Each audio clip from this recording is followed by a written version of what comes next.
The currency of the military profession is human life. So when you make decisions, you weigh those every moment you make a decision. And so you think very hard about it. Sometimes it's difficult to accept the risk that is inherent in a new idea and a new concept. When you've got something that seems to be working, and if it continues to work, you're going to continue to employ it, even if there are perhaps indicators that it's not going to work in the future and you may need to change. Change is very difficult.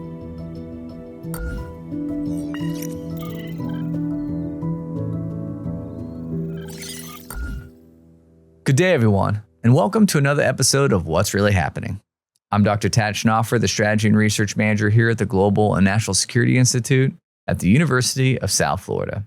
As always, we're joined by GNSI's Executive Director, retired Marine Corps General Frank McKenzie, as we discuss global and national security issues.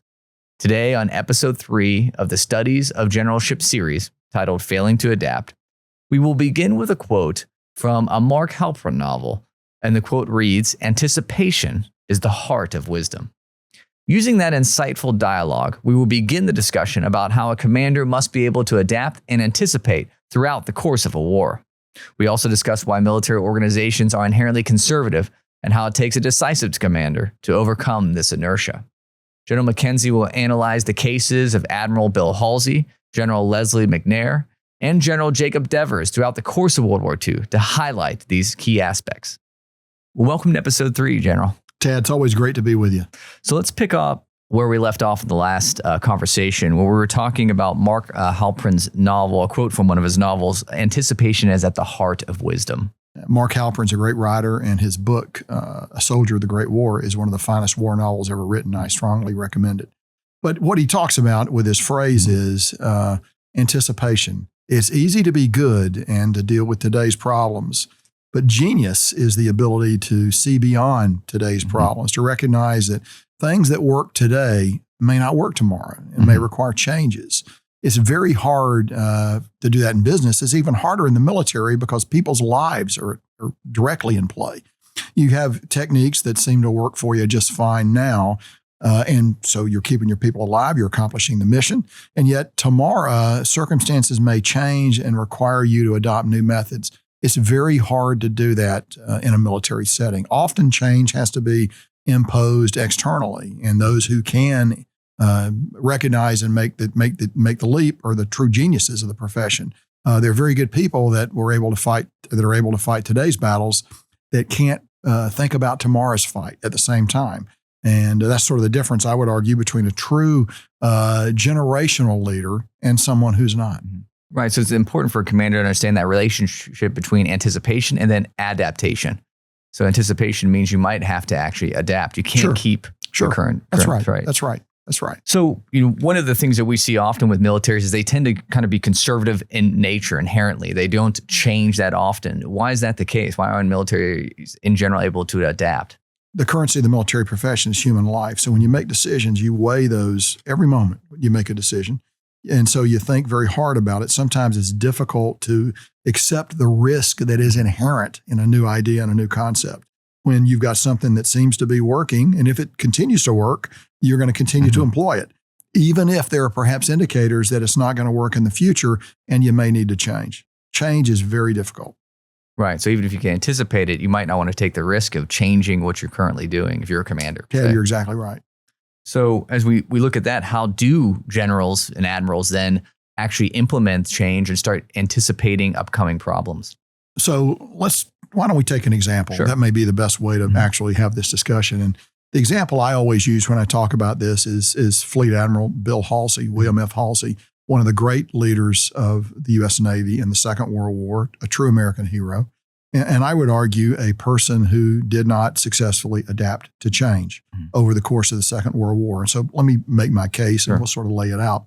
Let's begin by talking about Bill Halsey, graduated from the U.S. Naval Academy right after the turn of the 20th century, was a battleship sailor, destroyer sailor, qualified in aviation late in his career, late in the 30s, but nonetheless was an aviation qualified officer. And then at the very beginning of the Second World War, he was in a position to command some early carrier task forces in operations against the Japanese. And I'll begin with that. carrier task force operations early in the Second World War were dominated by principles that changed as the war went on. But let me just talk about what those were early in the war. An aircraft carrier was a very vulnerable platform. It was hard to defend. It was easy to sink. So if you took a carrier into combat, and particularly carrier task force, and by a carrier task force, I'm talking about an aircraft carrier and the cruisers and destroyers that surrounded it to protect it from submarines, surface ships, and principally other airplanes. When you took a carrier into combat in 1942, you had to, what you wanted to do was find the enemy and strike him immediately, because he who discovered the enemy first almost certainly would have the advantage in combat. Carriers were hard to defend. Radar was still a very uncertain instrument in 1942.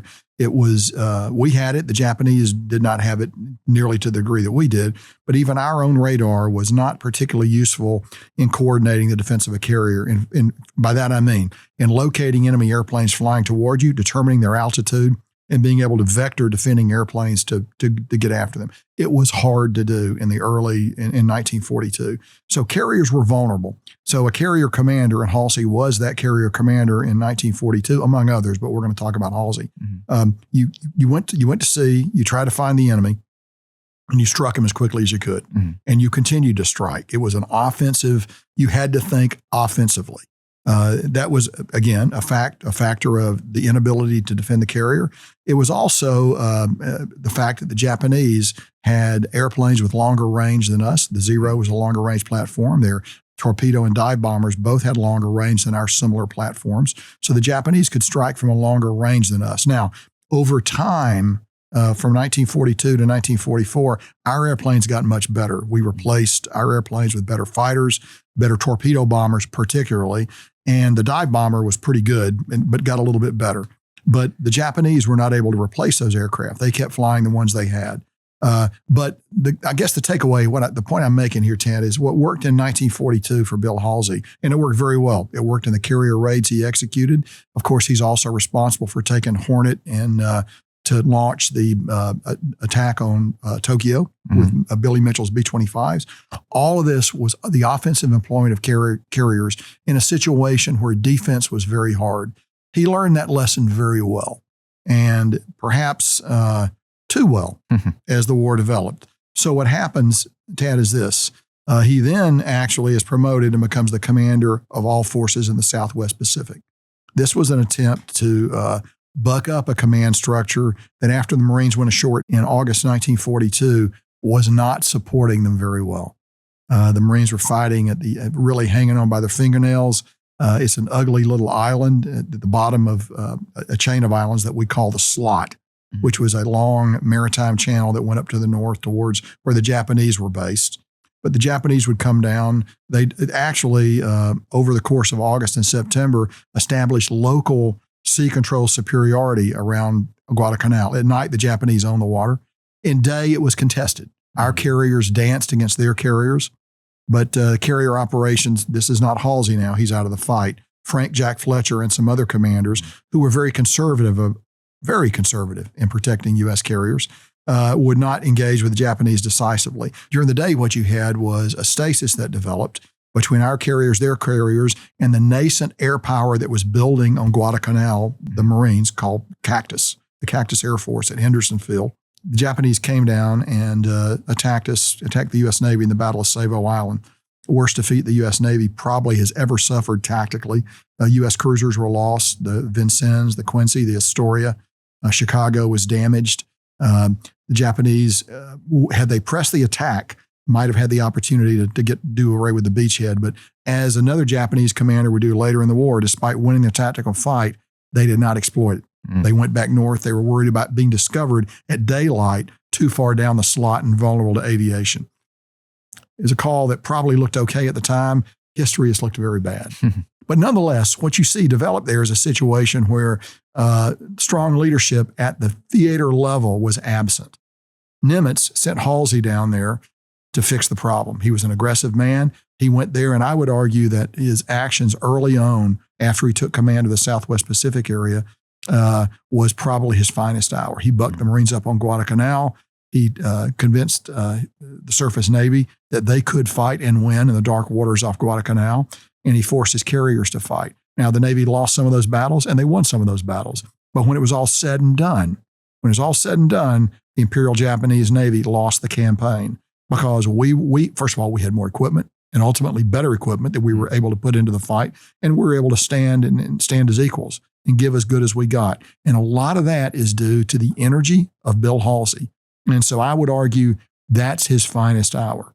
And really, if I were going to pick out something that would sort of typify Halsey's decision-making at Guadalcanal, the night of November 13th, the first naval battle of Guadalcanal was fought. It's a cruiser Japanese battleship fight, U.S. cruisers, Japanese cruisers and battleships, a defeat for the U.S. Navy. 2 admirals die in that fight.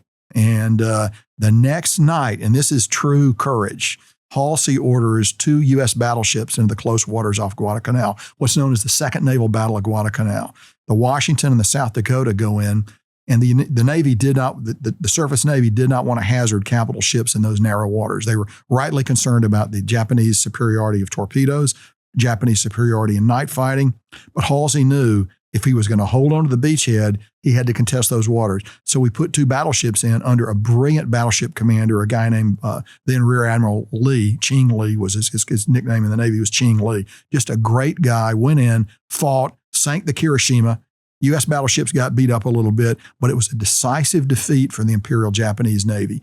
That battle, the Second Naval Battle of Guadalcanal, Halsey's a long way from the fight. He's the guy, though, that made the decision to send the U.S. Navy into those narrow waters. Remarkable decision. And I would argue really the high point of his contribution to the war in the Pacific. So let's fast forward a little bit. Later in the war, Halsey will leave the Southwest Pacific Command, and he will go take command of the Third Fleet, which is the Big Blue Fleet, as it was also known. You know, this is the U.S. Pacific Fleet that's leapfrogging across the Pacific to fight the Japanese. He will share command with Admiral Spruance. When Spruance is in command, it'll be Fifth Fleet. When Halsey's in command, it'll be Third Fleet. The ships won't swap out, but the commanders and their immediate staffs will. It's actually a pretty good technique. It confused the Japanese. Spruance and Halsey had very different styles of command. And we're going to talk about Halsey now at the great moment of his career, where I would argue many of the problems that we've talked about, inability to anticipate changes. And of course, Tad, we're talking about the Battle of Leyte Gulf. Halsey commands at Leyte Gulf. The mission is to get U.S. forces ashore into the Philippines and protect against the Japanese attack that would develop because the Japanese could not allow the Philippines to fall. They were going to come out and fight for it and be prepared to fight a decisive strategic battle for it. What happens is this: the Japanese know Halsey, they know his nature, and they want to bait him by displaying carriers, because Halsey always interpreted his principal mission to go after the carriers. If the carriers showed, the Japanese displayed the carriers. Halsey took the bait, went north after the carriers. The Japanese, through a couple of straits, Surigao Strait down south and San Bernardino Strait a little further in the Philippines, introduced 2 elements of battleships. In the Surigao Strait down south, those battleships are defeated. San Bernardino Strait, which historians argue about this to today, Tad, but the San Bernardino Strait was unguarded. Halsey ran north, took all his battleships, all his carriers, left the San Bernardino Strait open. The Yamato and her consorts came through the San Bernardino Strait, turned south, and fell on a group of unprotected U.S. escort carriers off Samar. In a brilliant fight, the carriers extricated themselves with fairly minor damage. So a number of U.S. destroyers were lost, courageously attacking the Japanese. Had the Japanese commander had the courage to press south, he would have fallen on the beachhead and probably been able to inflict significant damage on the amphibious force. He did not do that. He became confused in the fight, became worried about the presence of potential U.S. air power, and turned away. In the meantime, Admiral Halsey had chased this, not phantom, but nonetheless bait force north. He was out of position. It was his great moment. So as a result, he's caught in the middle. He chases the Japanese north. He's unable to really inflict total defeat on the carriers up north, and he can't get south early enough to catch the Yamato before she goes back through San Bernardino Strait. And he's caught in the middle. He had an option there to stay and fight at San Bernardino, go north, or what he should have done, and here's where he did not understand the changing nature of carrier warfare, he could have split his force. He had far more carriers than the Japanese. He had more battleships than the Japanese. He could have left a part of the force down south to cover San Bernardino. He could have sent a force north. He did not do that. And in that decision, I would argue, he reflected thinking of 1942, not the reality of 1944. In this decision, he failed. And like I said, historians write about it to this day. There are other points of view. My point of view is this. He did not understand the changing nature of carrier warfare. By 1944, a carrier task group could defend itself very effectively against Japanese attack and did so. It will be challenged later off Okinawa by the kamikaze attacks. But right now, in this period of time we're talking about, the second half of 1944, the carrier task group with the ability to defend itself was in the ascendance. And Bill Halsey did not recognize this because he was still mired in old think. And that's a very clear, one of the clearest examples I can cite from military and naval history of a good commander, a great commander, a brilliant commander who did not adapt to the new reality of the situation that confronted him. And so what caused him not to be able to adapt? Was it just simply you had these successes before, so just, it worked before, let's keep going? Was it his personality type? So I think he was, first of all, he tended to surround himself with a very small group of people who had been with him the first time, and that cut off new ideas. That's a problem. The second thing was he was very confident in his decision-making because he had had success before. And the third thing was Halsey's a very smart man. I'm not sure how intellectually curious he was. And intellectual curiosity is a great asset for a commander. You want to just ask, why are you doing that? Will this work? And to not ask that is to give up a vital source of information.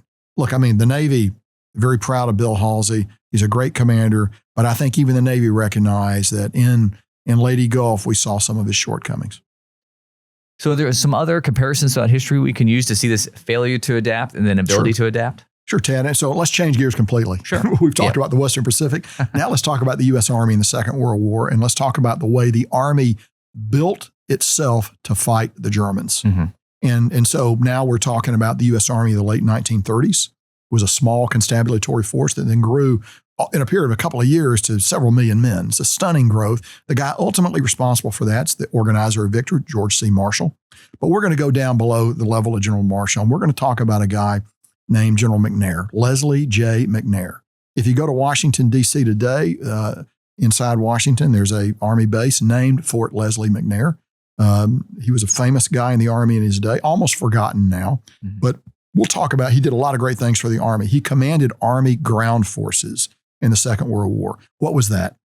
That was an administrative and a training organization that was responsible really, there are a lot of details that I'm not going to go into, but is ultimately responsible for designing the Army, equipping the Army, and training the Army for the fight.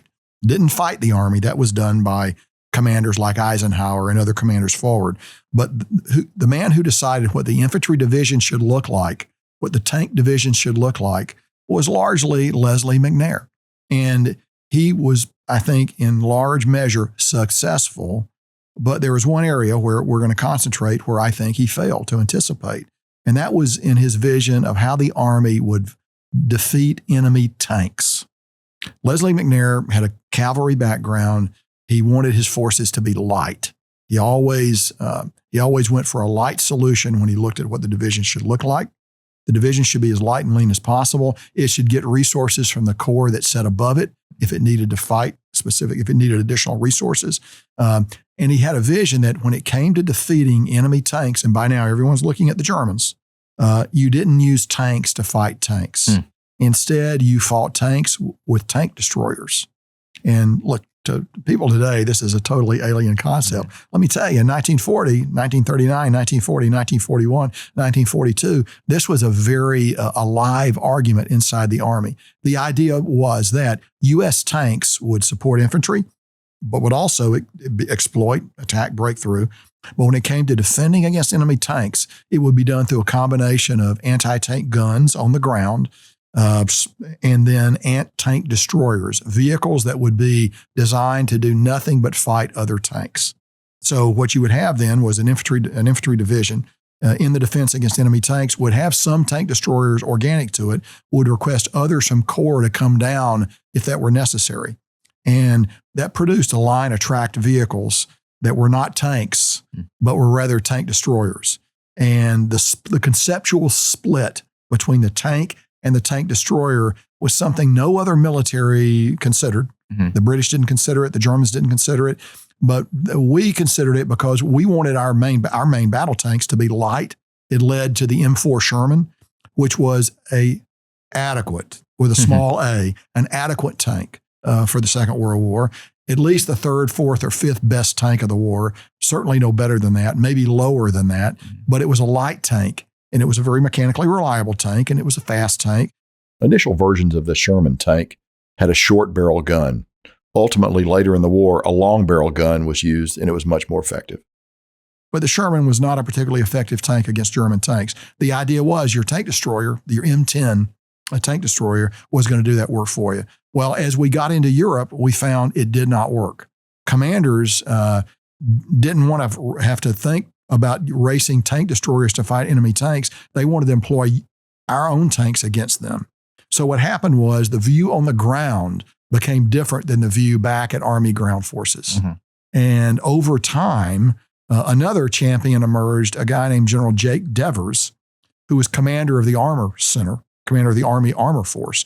And he had a different view. His view was, after looking at Europe, going out and visiting the force in the field that was fighting the Germans, that you really needed to have your tanks capable of fighting German tanks, and our doctrine should emphasize that. A clash between the two of them, it was never fully resolved, although Devers won the argument ultimately. Now, Lesley McNair went forward in France in 1944 to view Operation Cobra, our breakout. He was killed tragically in a short bombing attack of U.S. forces. And it's a real tragedy. He would have probably gone on to command in that war had he lived. His death was a tragedy. Fort McNair was named after him after the Second World War. And he did not live to see the ultimate end of the army that he designed. But the one major flaw in his vision, and it's we're talking occasionally about bureaucratic things, was he got the idea of how do you stop tanks wrong. First of all, our tanks are too light. Second, the idea of a separate vehicle, separate completely from the tank to fight enemy tanks, was a flawed idea. And the anti-tank guns that we introduced initially, the 37 millimeter anti-tank gun, was simply inadequate to the task. It couldn't stop a German tank. So over time, ground commanders recognized this, and we got better tanks. By the end of the war, the M26 tank, which is a very good tank, very good against the Germans, came into the fight. So the United States Army sort of learned its lesson there. And what's interesting is U.S. tank development following the Second World War learned that lesson. And I would argue, generally speaking, since the Second World War, the U.S. Army has fielded the best tanks in the world. But it took us a while to get to that point, and we went down a wrong street here with McNair and the idea of tank destroyers. Solved by the field, and particularly Jake Devers, who went on to be a four-star general, commanded our landings in southern France up through the Rhone Valley, and ultimately a very successful World War II commander himself. So was it really his background, McNair's background in cavalry, that kind of drove that? Was it this idea of being light that kind of pushed him to believe that? Or what ended up influencing that decision? Yeah, so it's interesting. Senior officers are a product of what they've done. Sure. I think it was a cavalry mentality, an idea that your division needed to be light, the infantry division, and the armored division, for that matter as well, needed to be light. I think those were things that drove him down this wrong road. Plus, early in the war, lack of feedback. We weren't fighting. Then we began to fight, and we learned lessons. And over time, I would argue, as the Second World War went on, the U.S. Army became a much better learning machine than it was early in the war. I mean, some things we equipped our soldiers with a bazooka, which was no good, just simply no good against German armor. In fact, the U.S. soldiers equipped themselves with a Panzerfaust that they took from German troops until very late in the war, when we finally managed to put effective anti-tank systems in the field. Right, because before the war, the United States did not have a very large armor corps or armor doctrine. That is correct. So they had That's correct. We had to pick it up on the fly. Luckily, we had gifted commanders. You had commanders like Patton. You had commanders like Jake Devers, who knew and understood that the tank was not an infantry support weapon. It was an independent weapon and needed to be wielded separately. But I guess they would not have seen the blitzkrieg tactics of the Germans, the big breakthroughs they had in France in 1940, or they just anticipated that on the ground it would be different. Well, so they saw what happened in 39. They saw what happened in 1940. But the data was there. Everyone saw it. But the idea was you stop it. McNair's idea was you stop these breakthroughs by massing anti-tank guns. And that did not work. And the anti-tank, these tank destroyers, they were less mobile. The turrets, they were different? Ted, the tank destroyers are pretty mobile. Okay. But they typically didn't have a top on the turret. So they were lighter. And they carried an equivalent gun to the tank. Sometimes they carried a bigger gun to the tank. But they were more lightly armored than a tank. Although, let me emphasize again, the M4, the Sherman, was not by anybody's stretch of the imagination a lightly armored tank. In fact, I note in passing, hands down, without comparison, without challenge, the best tank of the Second World War was the T-34, the Soviet tank, and particularly the late war version, the T-34 85 millimeter gun, T-34, best tank of the war, hands down. Well, that settled the tank discussion. So T-34 for the win. But with the Shermans, one of the arguments you often hear is that one of the reasons we were successful with them earlier in the war is just we simply produced so many of them. There's a theory that says we produce more tanks than the Germans produce anti-tank shells. Wow. Yeah. That's a theory that's been uttered by a general officer, not me. But I'm quoting a famous general officer who said that. Remember, the early Shermans were gasoline powered too. Wow. Yeah. Not a vehicle you wanted to be inside when it took a hit. Yeah, absolutely not. But nonetheless, obviously, like you said, the United States Army in general is a learning organization. But how did these two generals evolve? Obviously, they saw different changes over the course of the war, and we talked about that briefly. But just to wrap it up. Devers was informed by what he saw visiting the battlefield, and he also, interesting with Jake Devers, he also developed a bad relationship with Ike Eisenhower that never got any better throughout the end of the war and even beyond. But he had the opportunity to talk to people who were in the fight. And he developed, and so his vision was informed by that. But McNair had the same access to the same information, but he was set in his ways with a different solution. So it comes back to, senior commanders need to know and understand that just because you enter a problem with a conception of how it's going to work, you need to be open to new ideas that emerge.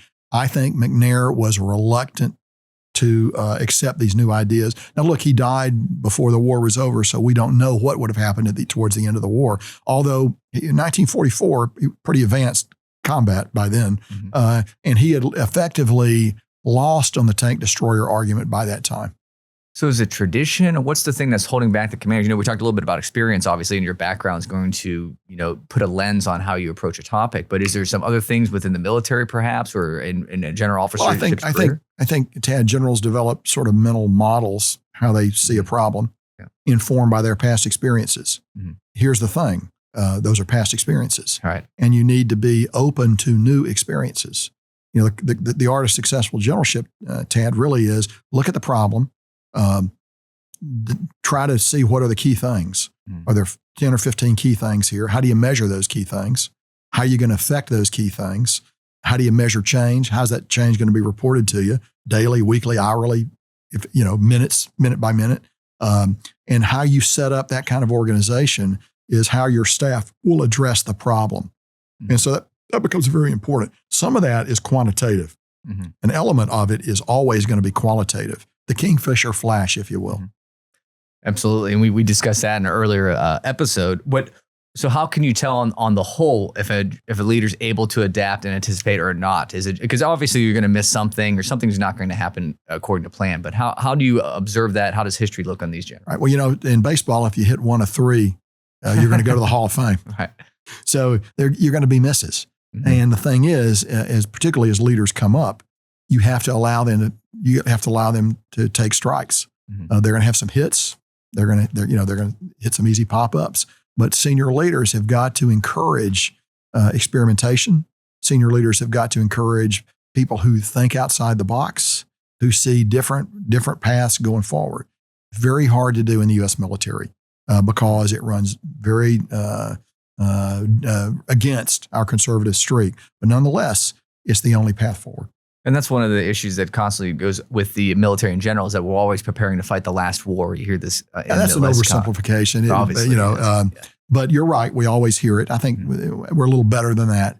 But, Right. the real trick, and it's not my line, it's Michael Howard, who's a much smarter guy than me, the famous British military historian, is you need to think about the future. You need to think about what it's going to look like. You need to recognize you're going to be wrong about it. You just got to be not so wrong that you can't adjust. That you're behind the other guy. That's right. Right. That's a great point. It's all relative. Right. Your opponent's looking at it too. It's not a static problem. It's a dynamic problem. It's the clash of human wills, the most compelling of all things you can do in this world. And so therefore, you're right. You don't need to be the best. You need to be relatively better. Well, And often the search for the best means you end up not relatively better. right. Yeah. Perfection can be An a exquisite search for the best that won't accept slightly suboptimal but workable solutions is a path for disaster. Well, that's something to note. Make sure that's in the description for the video. As we look on to our next episode, in episode 4, the one that will be following this one, we'll really look into some other of the generalship pitfalls. And we look forward to that episode, sir. Thanks, Ted. I look forward to it as well. That's going to wrap up episode 3 of the Studies of Generalship series here on What's Really Happening. Today, GNSI's Executive Director, retired Marine Corps General Frank McKenzie, explored the value of effective anticipation and adaptation while in command. I'm Dr. Tad Schnoffer with the Global and National Security Institute. We thank you for joining us today, and we look forward to episode 4 of the Studies of Generalship series on What's Really Happening.